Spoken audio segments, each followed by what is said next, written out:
सबको जय मसीह की। नई सृष्टि नई सोच, नई सृष्टि नई सोच। जब हम वचन पढ़ते हैं दूसरा कुरिन्थियों अध्याय 5 वचन 17 में, सेकंड कुरिन्थियों चैप्टर 5 वर्स 17 में लिखा है, सो यदि कोई मसीह में नई सृष्टि है, पुरानी बातें बीत गई हैं और देखो वह सब नई हो गई है। पहले हम पाप में जी रहे थे, अपनी अभिलाषाओं में जी रहे थे, पर जब हम मसीह पर विश्वास करते हैं कि यीशु मसीह हमारे पापों के लिए इस धरती पर आए, क्रूस पर मारे गए और 3 दिन के बाद मुर्दों में से जिंदा हो गए, तो हम मसीह में एक नई सृष्टि बन जाते हैं। नयापन हर एक व्यक्ति को पसंद आता है। जब बच्चा नया नया पैदा होता है तब खुशी होती है। हम किसी नए शहर में शिफ्ट होते हैं, सब कुछ नया होता है, नए लोग होते हैं, नई नई जॉब लगती है, नए नए स्कूल में जाते हैं, नई नई गाड़ी लेते हैं, तो बहुत सारी चीजें हमारी नई सोच में आ जाती है जब हम कुछ नया करते हैं। पर उसमें क्या है, संसार में जब भी कुछ नया होता है वो थोड़े दिनों के बाद पुराना हो जाता है और फिर हम लोग वही पुरानी सोच में चले जाते हैं। हम लोग पंजाब से मुंबई शिफ्ट हुए तो नए लोग थे, नया माहौल था, सब कुछ नया था, तो एक तरह से हमारा जीवन परिवर्तन हो गया। हमारा जो पंजाब का खान पान था, जो सोच थी, जो भी चीजें थी, वो मुंबई में जाकर बदल गई, तो सब कुछ नया हो गया और उसी एक वो अलग ही इंकरेजमेंट रहता है, एक हमारे मन में उत्साहित रहता है। पर हमारे विश्वासी जीवन में ऐसा होता है जब हम यीशु मसीह पर विश्वास करते हैं। जब हम पढ़ते हैं अफिसियों की किताब अध्याय 2,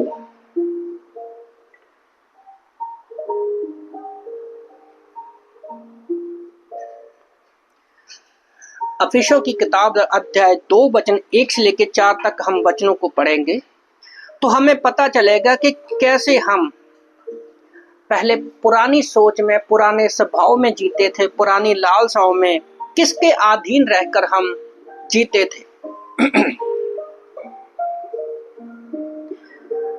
अफिसियों की किताब अध्याय 2 वचन 1 के अनुसार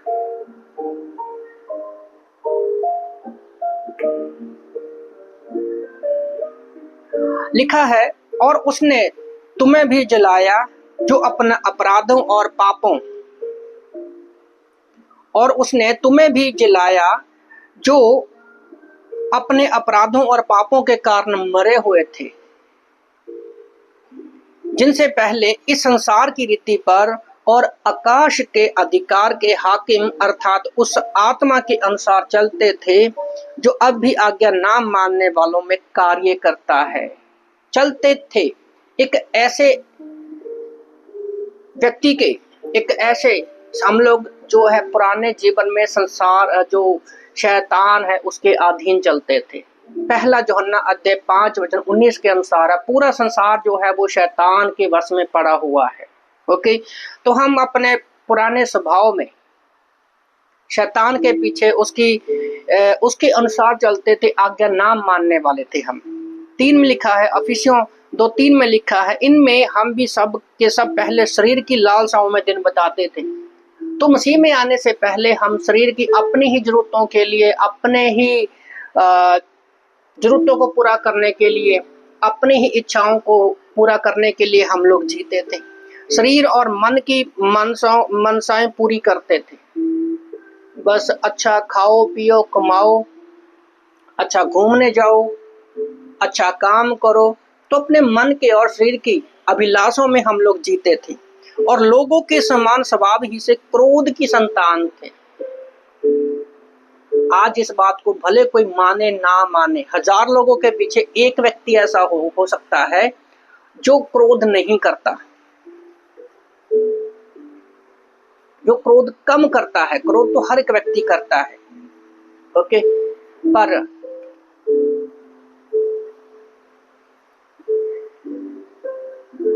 हम क्रोध की संतान थे, परंतु जो परमेश्वर दया का धनी है, अपने उस बड़े प्रेम के कारण, जिसने उसे हमसे प्रेम किया, जब वह हमारे अपराधों के कारण मरे हुए थे तो हमें मसीह के साथ जिलाया, अनुग्रह से ही तुम्हारा उद्धार हुआ है। तो एक समय था जब हम पाप में जीते थे, पुरानी सृष्टि में, पुराने स्वभाव में जीते थे, पर यीशु मसीह को परमेश्वर ने अपनी दया के कारण हमें पाप से बचाने के लिए कि हम नरक की तरफ ना जाए, अपने इकलौते बेटे को भेजा आज से 2000 साल पहले। यूहन्ना की किताब अध्याय 3 वचन 16 के अनुसार कि परमेश्वर ने अपना इकलौता बेटा दे दिया, जो उस पर विश्वास करे वो नाश ना होगा। क्योंकि परमेश्वर जगत से प्रेम किया और अपना अनुग्रह हम पर किया, और अनुग्रह से ही हमारा उद्धार हुआ है। ओके, और मसीह यीशु उसके साथ उठाया और स्वर्गीय स्थानों में बिठाया। तो पापों के द्वारा, जैसे यीशु मसीह हमारे पापों के लिए क्रूस पर मारे गए, अपना पवित्र लहू बहाया, कुआरी स्त्री मरियम के द्वारा वो पैदा हुए पवित्र आत्मा के द्वारा, उसके अंदर कोई पापी स्वभाव भी नहीं था। वो क्रूस पर हमारे गुनाहों के लिए मारे गए, गाड़े गए, और 3 दिन के बाद मुर्दों में से जिंदा हो गए। तो जैसे यीशु मसीह आज रोमन की किताब अध्याय 8 के अनुसार वो स्वर्ग में परमेश्वर के दाहिनी ओर बैठा है, हमें भी परमेश्वर ने उठाया और उसके साथ स्वर्गीय स्थानों में बिठा दिया है। आज हम जब भी धरती पर आंखें बंद करेंगे, सीधे स्वर्ग में अपनी आंखों को खोलेंगे। मैं अपनी उस कृपा, वचन इफिसियों 2:7 पढ़ रहा हूं कि वह अपनी उस कृपा से जो मसीह यीशु में हम पर है, आने वाले समयों में अनुग्रह का असीम धन दिखाए। आने वाले समयों में परमेश्वर चाहता है कि हम अनुग्रह में जिए, और अपना अनुग्रह परमेश्वर हम पर हमेशा बनाए रखता है। ये हम पर निर्भर है कि हम उसका अनुग्रह लेते हैं या नहीं लेते।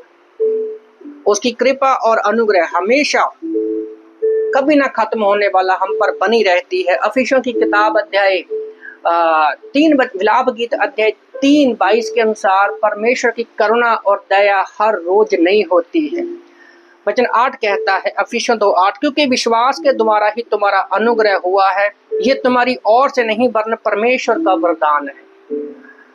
ओके, ये हमारे कामों के द्वारा नहीं, परमेश्वर का अनुग्रह है जो हमें गिफ्ट के रूप में मिला है, और ये परमेश्वर का हमारे लिए दान है। ओके, तो वचन 9 में कहता है, ना कामों के कारण ऐसा ना हो कि कोई घमंड करे, क्योंकि कभी हम सोचते हैं अपने कामों के द्वारा धर्मी बनने की कोशिश करते हैं। हमें लगता है कि हम अच्छे बनकर रहेंगे तो ही हम धर्मी हैं, पर ये गलत है। हम अपने अच्छे कामों के द्वारा कभी धर्मी नहीं बन सकते, क्योंकि अगर अच्छे कामों के द्वारा ही हम धर्मी बन सकते तो हमारा जो पहला आदम है, जब उसने पत्तों से अपना लंगोट बनाया था, तो उस समय खुदा परमेश्वर उसको धर्मी बना देता। पर हमें पता है उत्पत्ति 3:7 में कि उसने पत्तों का लंगोट बनाया, पर फिर भी उसके पत्ते सूख गए। ये दर्शाते हैं कि हम अपने कामों के द्वारा धर्मी कभी नहीं बन सकते, अच्छे कामों के द्वारा धर्मी कभी नहीं बन सकते। और उत्पत्ति की किताब अध्याय 3 वचन 21 के अनुसार परमेश्वर ने एक बेकसूर जानवर को मारा, उसका लहू बहाया और चमड़े से आदम के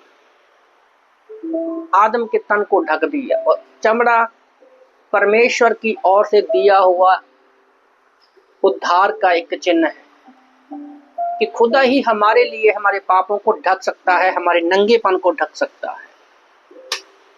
ओके, तो इसलिए परमेश्वर ने अपने बेटे यीशु मसीह को इस धरती पर भेजा। हम कामों पर कामों के कारण घमंड नहीं कर सकते कि मैं अपने कामों के द्वारा धर्मी बना हूं। आज बहुत सारे लोग, ऐसा नहीं है कि हमें अच्छे काम नहीं करने, याद रखो अच्छे काम अच्छे हैं, पर सारे अच्छे काम आत्मिक नहीं है।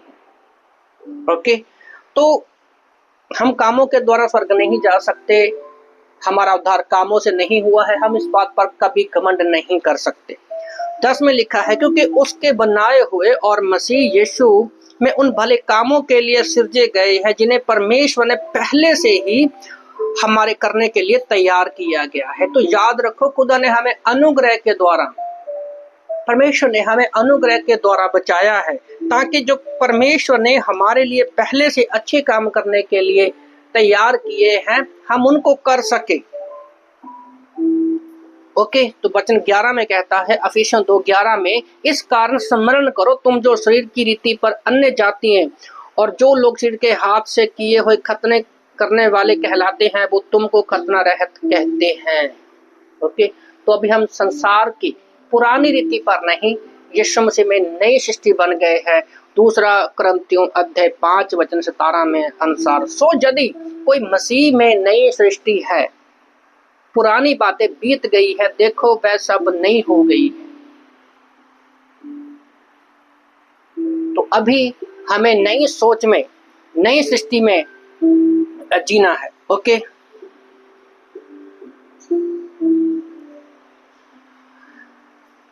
मैं इसमें 7 पॉइंट को क्लियर करने वाला हूं 2 कुरिन्थियों 15 से। तो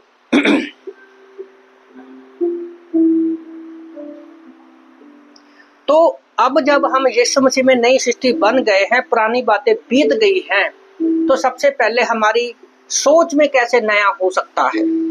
जब हम पढ़ते हैं कुलुस्सियों की किताब अध्याय 3 वचन 1 में, सो जब तुम मसीह के साथ जिलाए गए तो स्वर्गीय वस्तुओं की खोज में रहो, जहां मसीह वर्तमान में है और परमेश्वर के दाहिनी ओर बैठा है। दूसरा, पृथ्वी पर नहीं परंतु स्वर्गीय वस्तुओं पर अपना ध्यान लगाओ। तो अब हम जब नई सृष्टि बन गए हैं, तो हमारी सबसे पहली नई सोच क्या होनी चाहिए? कुलुस्सियों 3:1 के अनुसार हमें स्वर्गीय वस्तुओं की खोज में लगे रहना है, क्योंकि यहाँ पर यीशु मसीह परमेश्वर के दाहिने ओर मौजूद बैठे हैं। ओके, तो हम पुरानी सोच के अनुसार, पुरानी सृष्टि के अनुसार संसार की वस्तुओं पर नहीं, धरती की वस्तुओं पर नहीं, बल्कि स्वर्गीय वस्तुओं की खोज पर अपना ध्यान लगाना है, अपना मन लगाना है। ओके, और जब हम पढ़ते हैं नीति वचन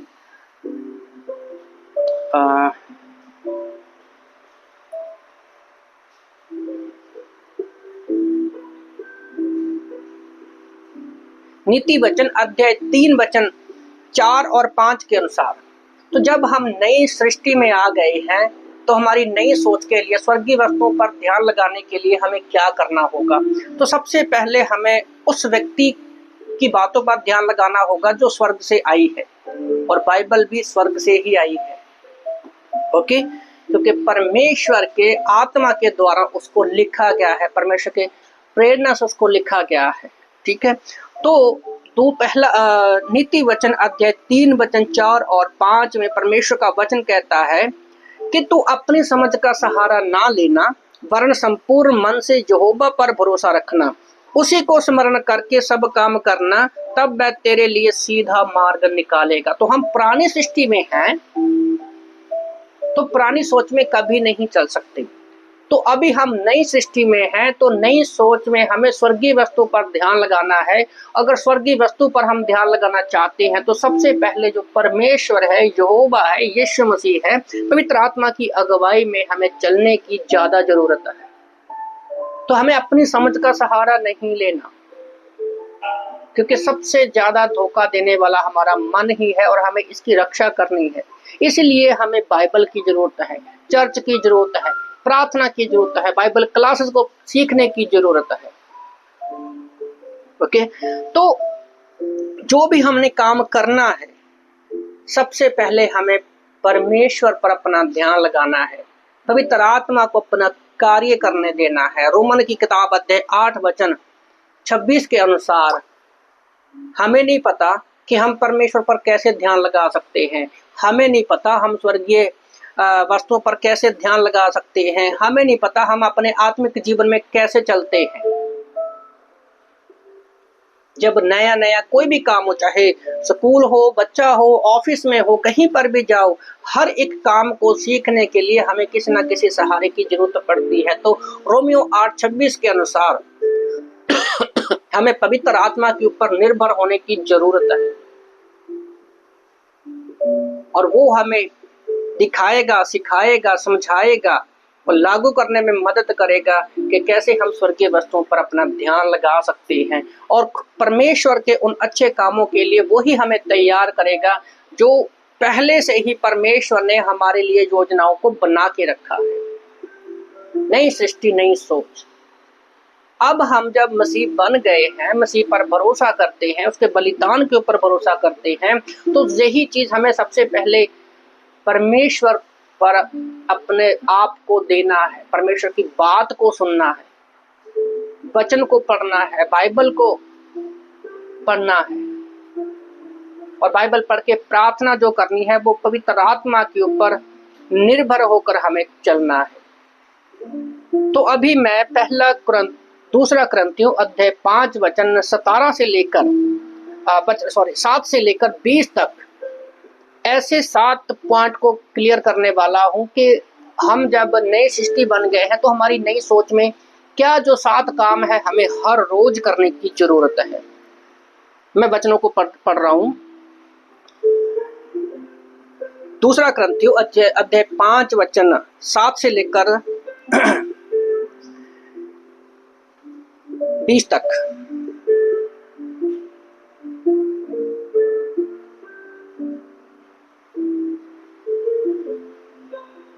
क्योंकि हम रूप को देखकर नहीं पर विश्वास से चलते हैं, हम ढाढ़स बांधे रहते हैं और देह से अलग होकर प्रभु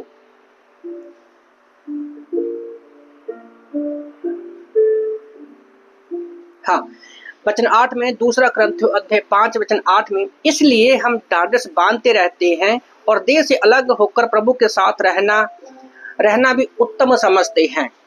इस कारण हमारे मन की उमंग यही है कि चाहे साथ रहें चाहे अलग रहें, पर हम उसे भाते रहें, क्योंकि अवश्य है कि हम सब हाल ही मसीह के न्याय आसन के सामने खुल जाएं, कि हर एक व्यक्ति अपने भले बुरे कामों का बदला जो उसने देह के द्वारा किए हो पाए।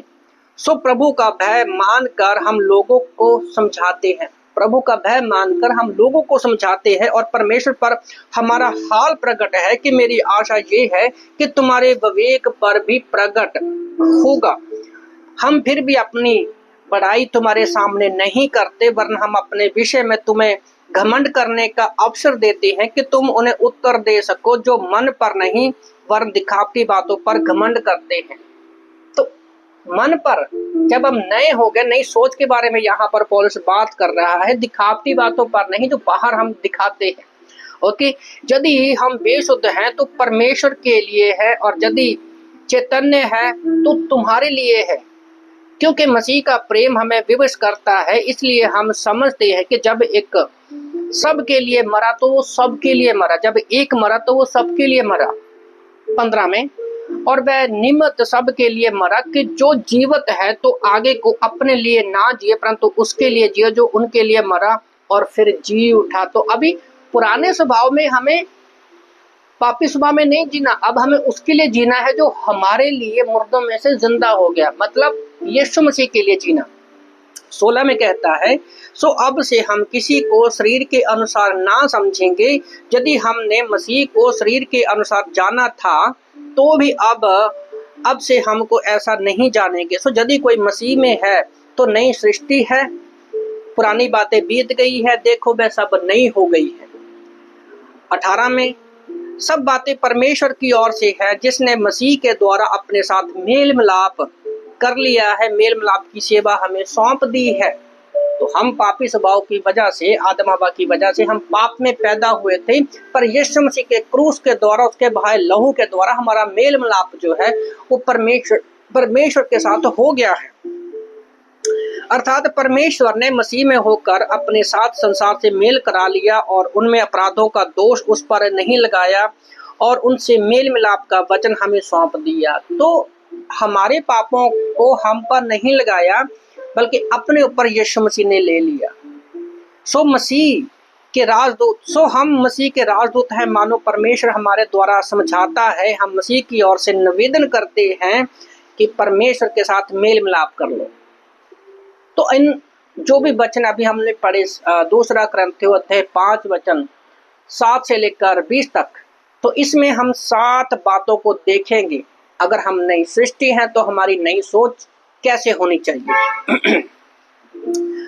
तो सबसे पहला पॉइंट जो है, हमारे पास अब नई सृष्टि में मसीह में आ गए हैं, हम विश्वासी बन गए हैं, हम क्रिश्चियन बन गए हैं, तो हमारा सबसे पहला मकसद क्या है? नई सोच में हमारा मकसद क्या है? हमारा नया उद्देश्य, पहला पॉइंट है नया उद्देश्य। वचन 9 के अनुसार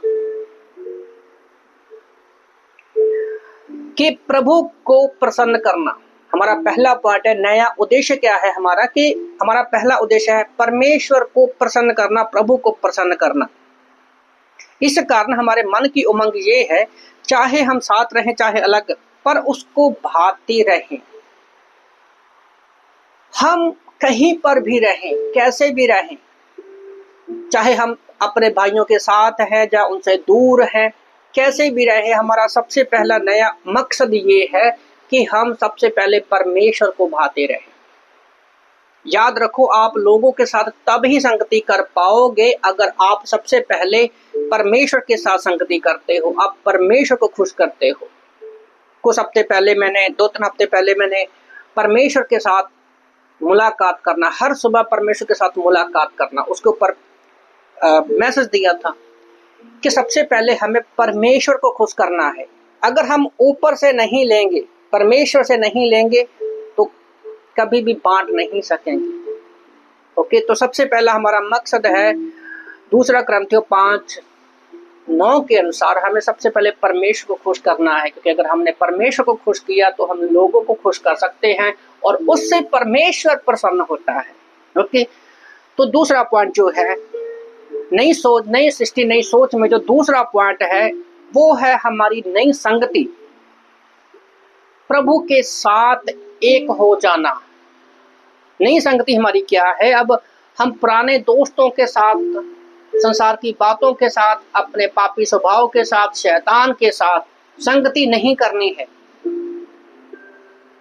ओके, हमें सबसे पहले संगति क्या करनी है? परमेश्वर के साथ हमें एक हो जाना है। जैसे 2 कुरिन्थियों 5:14 में परमेश्वर का वचन कहता है, इसलिए मसीह का प्रेम हमें विवश कर देता है। इसलिए हम समझते हैं जब हम एक के साथ जब एक सब के लिए मरा तो सब मर गए।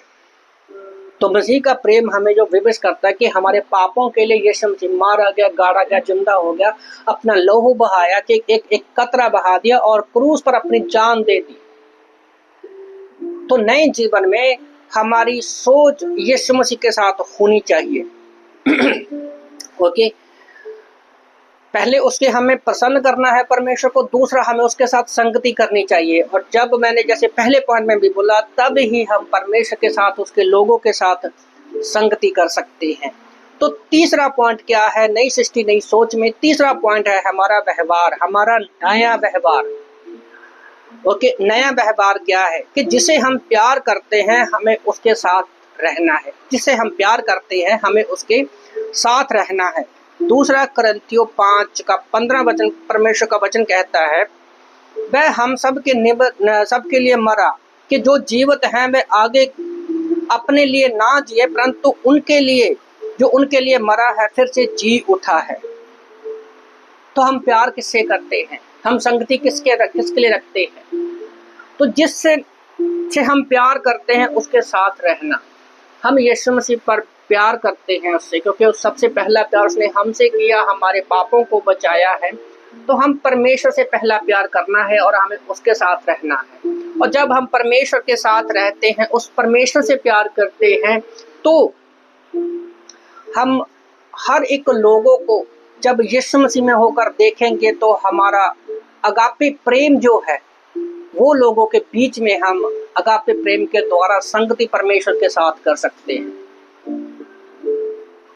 क्योंकि बाइबल में 4 प्रकार का प्रेम है, जैसे माता पिता और बच्चों का प्रेम है, भाई बहनों का, दोस्तों मित्रों का वो प्रेम है, तीसरा है पति पत्नी का सेक्सुअल प्रेम है, और चौथा प्रेम है बिना शर्त का प्रेम, अगापे लव जिसे हम कहते हैं, बिना कंडीशन का प्रेम। तो इन तीन प्यार में, चाहे पति पत्नी का प्रेम हो, माता पिता का हो, भाई बहनों का हो, इसमें एक कंडीशन है कि अगर एक करेगा तो दूसरा करेगा, अगर एक नहीं करेगा तो दूसरा भी उससे प्यार नहीं करेगा। पर चौथा प्रेम जो है, जो बिना किसी शर्त का है, जैसा परमेश्वर ने हमसे किया, हम पापी थे फिर भी यीशु मसीह हमारे पापों के लिए वो क्रूस पर मरा। फिलिपियों की किताब अध्याय 5 वचन 11 से लेकर जब हम पढ़ते हैं, 5 से लेकर, फिलिपियों की किताब अध्याय 2 वचन 5 से लेकर 11 तक पढ़ते हैं, वहां पर भी परमेश्वर का वचन कहता है, पौलुस लिखता है कि तुम्हारा स्वभाव यीशु मसीह के जैसा होना चाहिए, क्योंकि यीशु मसीह अपना ईश्वरीय रूप स्वर्ग में छोड़कर आ गया। पहला यूहन्ना की किताब अध्याय 1 वचन 12 के अनुसार, हम यूहन्ना की किताब अध्याय 1 वचन 14 के अनुसार वचन देहधारी हुआ। यीशु मसीह हमारे लिए नम्र हो गया, दीन हो गया। वो इतना नम्र हो गया कि उसने हमारे लिए क्रूस की मौत को भी सह लिया। तो हम किसके साथ प्रेम करते हैं? परमेश्वर से प्रेम करते हैं। तो हमारे चाल चलन में वो होना चाहिए। हमारा पुराना चाल चलन, हमारी पुरानी सृष्टि में नहीं जीना है। क्रोध करने वाले, लड़ाई झगड़े करने वाले, लोगों को धोखा देने वाले नहीं होना चाहिए। ओके, तो जैसे याकूब के बारे में हम पढ़ते हैं, याकूब चीटर था, धोखा देने वाला था, पर जब उसका मेल परमेश्वर से हुआ तो परमेश्वर ने उसको इज़राइल बना दिया। ओके, तो इसलिए हमारी नई सृष्टि में, नए सोच में हमें सबसे पहले प्रेम परमेश्वर से करना है। चौथा पॉइंट जो है, ये सारे पॉइंट मैं 2 कुरिन्थियों 5:7 से लेकर 20 के बीच में सारे 7 पॉइंट क्लियर कर रहा हूं। तो चौथा क्या है? हमारा कार्य, हमारा भी नया काम क्या है? नई सृष्टि, नई सोच में हमारा काम क्या है? कि विश्वास में चलना। याद रखो, जब तक हमारे पास विश्वास नहीं है तो कुछ भी नहीं है। हमारे पास बाइबल हो सकती है, पवित्र आत्मा हो सकता है, चर्च हो सकता है, पास्टर हो सकता है, आत्मिक लोग हो सकते हैं, पर जब तक आपका विश्वास ही नहीं होगा तब तक हम कभी भी उन कामों को नहीं कर पाएंगे जो परमेश्वर ने हमारे लिए रखा है। इब्रानियों की किताब अध्याय 11 में भी परमेश्वर का वचन कहता है, 11:1 में भी कहता है, हम पढ़ेंगे वचन को। इब्रानी की किताब अध्याय 11 वचन 1 कहता है, अब विश्वास आशा की हुई वस्तुओं का निश्चय और अनदेखी वस्तुओं का प्रमाण है। तो हमारा विश्वास देखी वस्तुओं पर नहीं, अनदेखी वस्तुओं पर हमारा वो प्रमाण है। और बाइबल में वचन 6 में लिखा है कि बिना विश्वास परमेश्वर को प्रसन्न करना अनहोना है, क्योंकि परमेश्वर के पास आने वालों को विश्वास करना चाहिए कि वह और अपने खोजने वालों को प्रतिफल देता है। तो हम किसी भी काम को नहीं कर पाएंगे जब तक हमें ये विश्वास नहीं होगा कि हम अगर अपने चाल चलन में विश्वास में चलते हैं कि परमेश्वर हमें देगा। आप धरती पर कोई काम करते हो, संसार में कोई काम करते हैं, जॉब करते हैं, बिजनेस करते हैं, यहाँ तक कि आप मजदूरी के लिए जाते हो, तो हमें विश्वास होता है कि वो व्यक्ति देगा। तो विश्वास के साथ आप चलते हो। तो हमारे आत्मिक जीवन में भी हमें ऐसे ही चलना है, ताकि विश्वास होना चाहिए कि परमेश्वर अपने खोजने वालों को प्रतिफल देता है। इब्रानी की किताब अध्याय 11 वचन 6 के अनुसार बिना विश्वास के हम परमेश्वर को कभी भी खुश नहीं कर सकते। ओके, तो इसलिए हमें विश्वास में चलना है। जैसे 2 कुरिन्थियों 5:7 में वचन कहता है,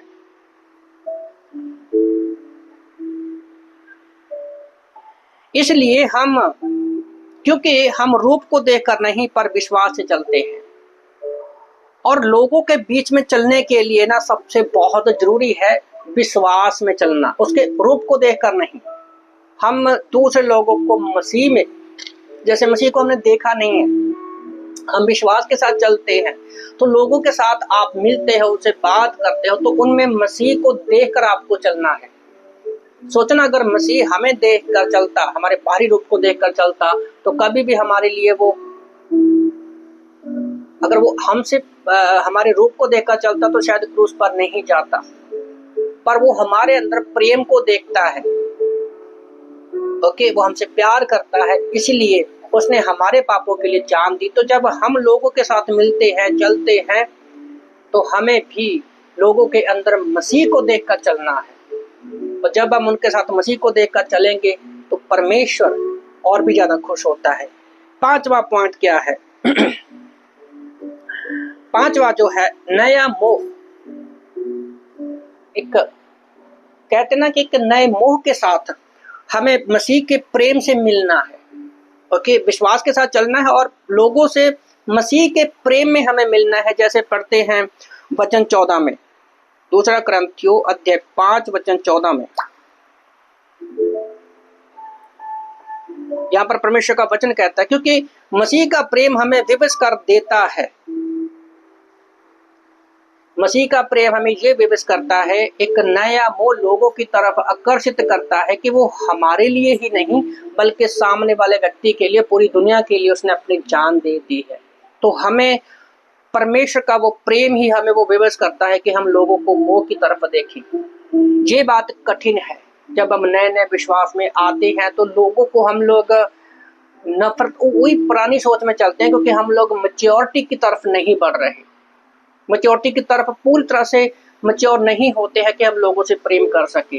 याद रखो, जिस दिन आप लोगों से प्रेम करना सीख जाओगे, अपने दुश्मनों से भी प्रेम से बात करना सीख गए, तो समझ लो आप एक परिपक्व बन चुके हो।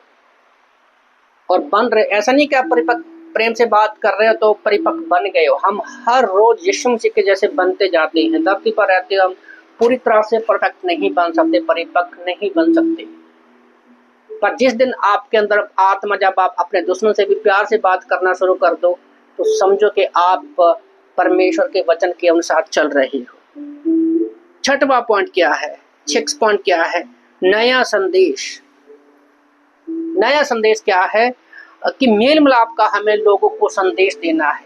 पुरानी सृष्टि वाला, लड़ाई झगड़े वाला नहीं, बुरी कामने वाला संदेश नहीं, बल्कि जब हम मसीह में नई सृष्टि बन गए तो हमारी सोच में भी जब हम लोगों से मिलते हैं, मेल मिलाप का संदेश देना जरूरी है। नया संदेश क्या है? यीशु ने सबसे पहले आज्ञा क्या दिया अपने विश्वासियों को? मत्ती की किताब अध्याय 28 वचन 18 से 20 के अनुसार, कि जाओ लोगों को सुसमाचार सुनाओ कि यीशु हमारे पापों के लिए मारा गया, गाड़ा गया, जिंदा हो गया। प्रेम का जो संदेश है। और वचन दूसरा कुरिन्थियों 5:20 के अनुसार परमेश्वर का वचन कहता है कि हमें एक नया संदेश देता है। सो हम मसीह के राजदूत हैं। मानो परमेश्वर हमारे द्वारा समझाता है, हम मसीह की ओर से निवेदन करते हैं कि परमेश्वर के साथ मेल मिलाप कर लो। तो हम लोगों के पास अगर जलन, कड़वाहट, गुस्सा रख के जाएंगे तो कभी भी परमेश्वर का वो सुसमाचार नहीं बता पाएंगे। तो हम परमेश्वर के राजदूत हैं। अभी हम स्वर्गीय स्थानों में बिठाए गए हैं। अफिसियों की किताब अध्याय 1 वचन 3 के अनुसार, अफिसियों की किताब अध्याय 1 वचन 3 के अनुसार यीशु मसीह के लहू के द्वारा हमें सारी आत्मिक आशीषें दे दी हैं। और यहाँ पर भी वचन में लिखा है कि हम मसीह के साथ बिठाए गए हैं स्वर्गीय स्थानों में। तो हम स्वर्ग के राजदूत हैं धरती पर। तो हमें परमेश्वर के साथ सुसमाचार लोगों को सुनाना बहुत जरूरी है। याद रखो, बाइबल में हमारे पास्टरों ने एक चीज देखी है। पास्टर शिवेली हर बार ये कहते हैं, पास्टर शालर भी ये कहते हैं, जो ग्रेटर ग्रेस फेलोशिप की मेन पास्टर हैं हमारे बोल्टीमोर अमेरिका से।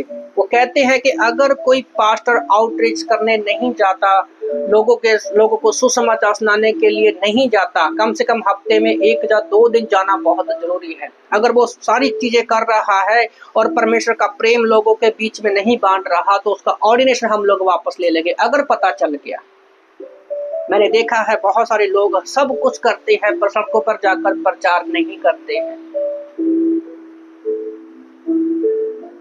सड़कों पर प्रचार नहीं करते, वो लोगों परमेश्वर के प्रेम को नहीं बांटते हैं।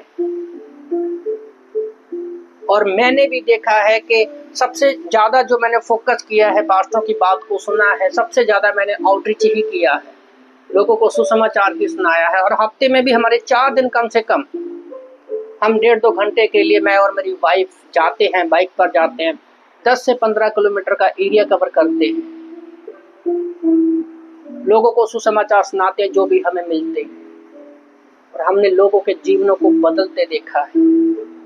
और जब हम लोगों से कहते हैं आप बहुत अच्छे हो, परमेश्वर आपसे प्यार करता है और हम सब भी आपसे प्यार करते हैं, इतना शब्द से ही मैं हमेशा लोगों से शुरुआत करता हूँ। मैं एक चीज़ कहना चाहता हूँ, भाई आप बहुत अच्छे हो, परमेश्वर आपसे प्यार करते हैं और हम सब भी आपसे बहुत प्यार करते हैं और आपके लिए प्रार्थना करते हैं। जब हम इतना बोलकर मैं शुरुआत करता हूँ, ज़्यादातर मेरी शुरुआत जब नए लोगों से मिलता हूँ यही होती है।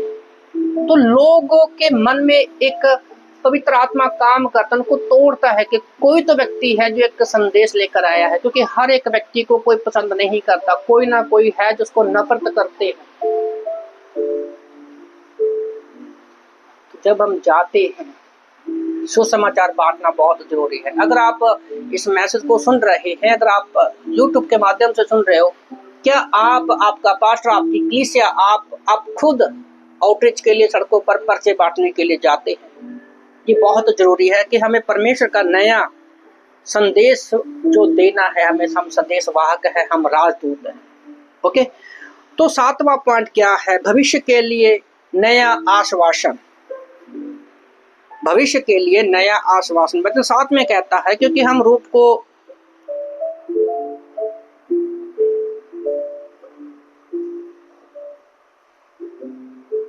वचन 7 के अनुसार, दूसरा कुरिन्थियों 5:7 के अनुसार, हमारे पास एक नया आश्वासन है कि हम रूप को देखकर नहीं चलते। ओके, लोगों के साथ परमेश्वर चाहता है कि हम मेल मिलाप करें,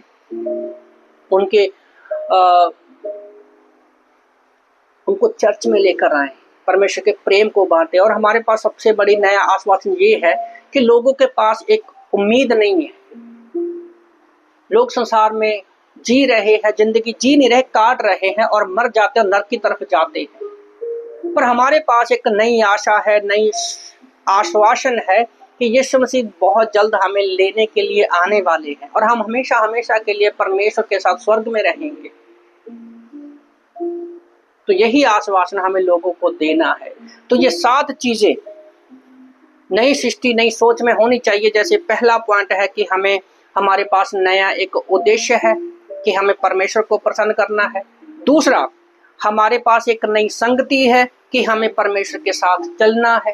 तीसरा पॉइंट, हमारे पास एक नया व्यवहार है, नया चाल चलन है कि जिसे हम प्यार करते हैं, हमें उसके साथ रहना है। चौथा, हमारे पास नया काम है कि विश्वास से हमें चलना है। 5वां पॉइंट, हमारे पास एक नया मोह है कि मसीह के प्रेम में हमें लोगों से मिलना है। ओके, 6वां पॉइंट क्या है? हम नए संदेश वाहक हैं, हमें लोगों के बीच में लोगों को सुसमाचार सुनाना है। 7वां पॉइंट, हमारे पास एक नया आश्वासन है कि यीशु मसीह हमें लेने आने वाले, और यही आश्वासन हमें लोगों को देना है।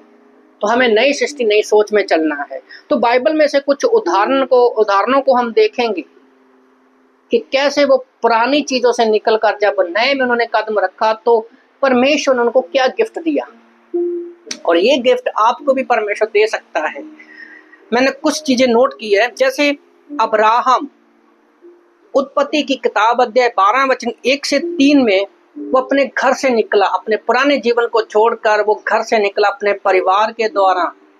तो परमेश्वर ने उसको 7 आशीषें दी और वो विश्वास का पिता बन गया।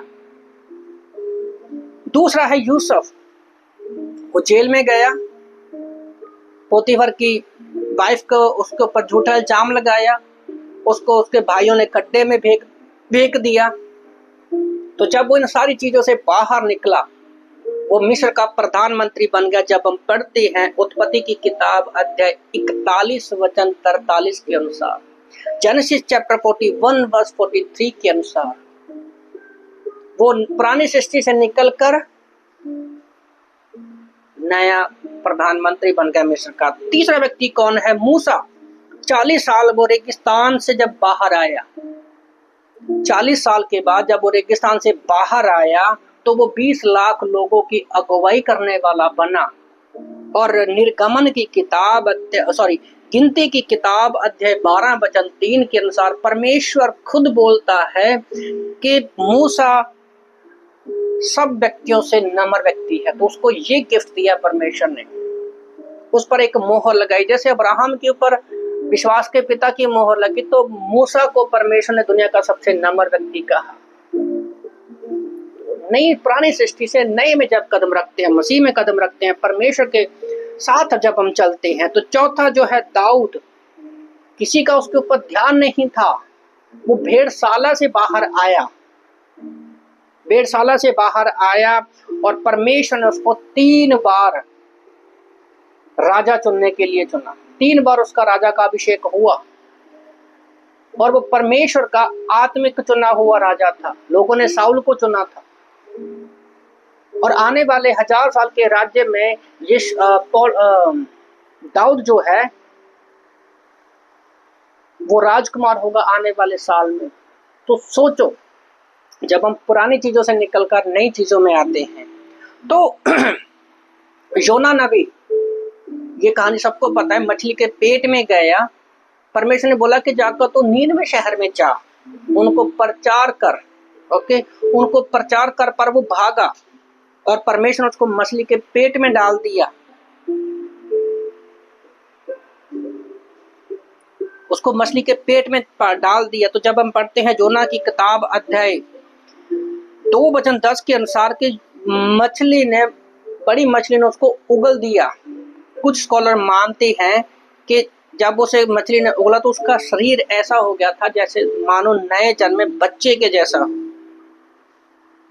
और पता, जब उसने प्रचार किया, पूरे का पूरा नीनवे शहर बचाया गया।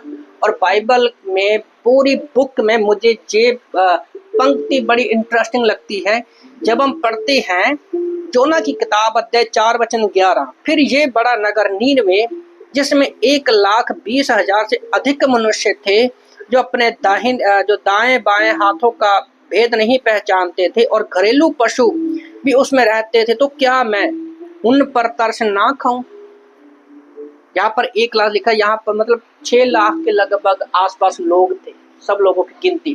तो यहाँ पर ये पंक्ति इसलिए इंटरेस्टिंग बन जाती है कि यहाँ पर जितने भी जानवर होते हैं, घरेलू लिखा है ना, घरेलू पक्षी जानवरों का भी उद्धार हुआ, सब लोग सब बचाए गए।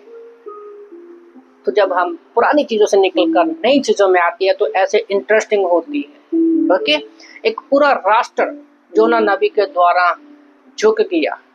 जब इन 7 चीजों में जोना चला, तो 5वां यीशु मसीह के बारे में तो हम जानते ही हैं। वो मुर्दों में से महिमामय शरीर में उठ खड़ा हो गया, और हम देखेंगे कि आने वाला स्वर्गरोहण उसका हुआ। आज परमेश्वर के दाहिनी ओर जा बैठा है, और पूरा एक दिन पूरा संसार उसके आगे झुकेगा। और पौलुस के जीवन से तो हम और भी ज्यादा इंकरेज होते हैं। वो पुराने जीवन में जी रहा था, लोगों को सताने वाला था। प्रेतों के काम अध्याय 9:1 से जब हम पढ़ते हैं, वो लोगों को सताने के लिए, मारने के लिए पत्थर लेकर गया था, पर जब यीशु मसीह ने उसको जाना, उसका जीवन बदल गया। जो कलीसियाओं को तोड़ने वाला था, वही कलीसियाओं को बनाने वाला बन गया। तो इसलिए आप लोगों को मैं उत्साहित करना चाहता हूं। कभी कभी शैतान हमें भुला देता है कि हम मसीह में नई सृष्टि हैं, तो हमारी सोच नहीं होनी चाहिए। जिस दिन शैतान ये चीज आपके मन में डाल दी और कामयाब होगा, आप कभी भी नई सृष्टि, नई सोच में कभी नहीं चल पाएंगे। और याद रखो, परमेश्वर कभी बदलता नहीं है, हमसे गलतियां होती हैं। तो हम 1 कुरिन्थियों इब्रानी की किताब अध्याय 4:16 के अनुसार हम परमेश्वर के अनुग्रह के सिंहासन के पास कभी भी दृढ़ता के साथ हिया बांधकर आ सकते हैं। और जब हम अपने गुनाहों की माफी मांगते हैं, 1 यूहन्ना अध्याय 1:9 के अनुसार, जब हम अपने गलतियों की माफी मांगते हैं, तो परमेश्वर हमें माफ करने के लिए विश्वास योग्य और धर्मी है। ओके, तो एक टेस्टमनी के साथ मैं इस मैसेज को खत्म करना चाहूंगा कि एक व्यक्ति था, 2018 में मुझे वो ऑनलाइन मिला, मेरी बात होती है। तो उस व्यक्ति का मैं प्रार्थना कर रहा था तो परमेश्वर ने मेरे मन में डाला कि मैं उस बंदे को कॉल करूं। कई सालों तक मेरी बात नहीं हो पाई अच्छे से, बीच में कभी कभी होती थी, बस 2-3 साल से कभी नहीं हो पाई। तो जब मैंने उस बंदे को कॉल किया तो मुझे पता चला कि वो बैक स्लाइड हो चुका है, नशा कर रहा है। रात को नशे की गोली लेकर सोता है कि मुझे शायद नींद आ जाए, पर उसको नींद नहीं आ रही थी। बोला मैं प्रभु के पास नहीं आ सकता, मैं पापी हूं, मैं गुनहगार हूं, मैंने बहुत सारे लोगों के साथ धोखा किया। तो मैंने सिर्फ उसको ये 2 वचन पढ़ने के लिए बोला कि आप इब्रानी 4:16 और पहला यूहन्ना 1:9 पढ़िए। जब उसने पढ़ा, वो परमेश्वर के पास आया, उसको समझाया, उसने रात को प्रार्थना की और वो कंटिन्यू, मैंने उसको बोला कि आप भजन संहिता से पढ़ना शुरू करो।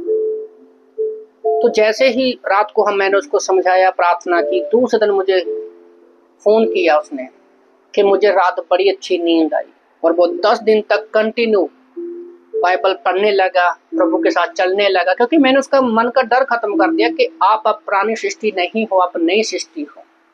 तो 10 दिन के बाद जो गोली लेता था सोने के लिए, प्रभु का धन्यवाद हो कि उस व्यक्ति ने नशे की गोली को छोड़ दिया। वो छोड़ना चाहता था पर नहीं छोड़ पा रहा था, उसने उस नशे की गोली को छोड़ दिया। कभी कभी तो 2-3 भी लेता था, और आज वो रोज बाइबल पढ़ता है और उसको अच्छी मीठी नींद आती है। बहुत सारी चिंताओं से परमेश्वर ने उसको निकाला। तो जब ऐसे व्यक्ति को परमेश्वर निकालता है, हमें निकालता है, बस हमें परमेश्वर के पास आना है, मांगना है, प्रभु हम नई सृष्टि है, तू हमें नहीं सोच दे। ओके, तो आइए प्रार्थना करते हैं। प्रभु धन्यवाद करते हैं समय के लिए। हम प्रार्थना करते हैं प्रभु कि हम नई सोच, नई सृष्टि हैं, तो हम नई सोच में चल सके। परमेश्वर जो भी हमने जाना प्रभु उसमें चल सके। सुनने वाले सभी लोगों को जो लाइव देख रहे हैं, जो यूट्यूब के माध्यम से सुन रहे हैं, पिता परमेश्वर सबकी आप सहायता करें, मदद करें पिता परमेश्वर। धन्यवाद प्रभु जी, हम अपने पापों की क्षमा मांगते हैं, हमें नया बनाया हुआ है, हम उसमें चल सके पिता परमेश्वर। धन्यवाद प्रभु जी, आज की सभा को आप आशीष किया, पूरा हफ्ता हमें संभाल के रखना। प्रार्थना प्रभु यीशु के नाम से मांगते हैं, आमीन आमीन।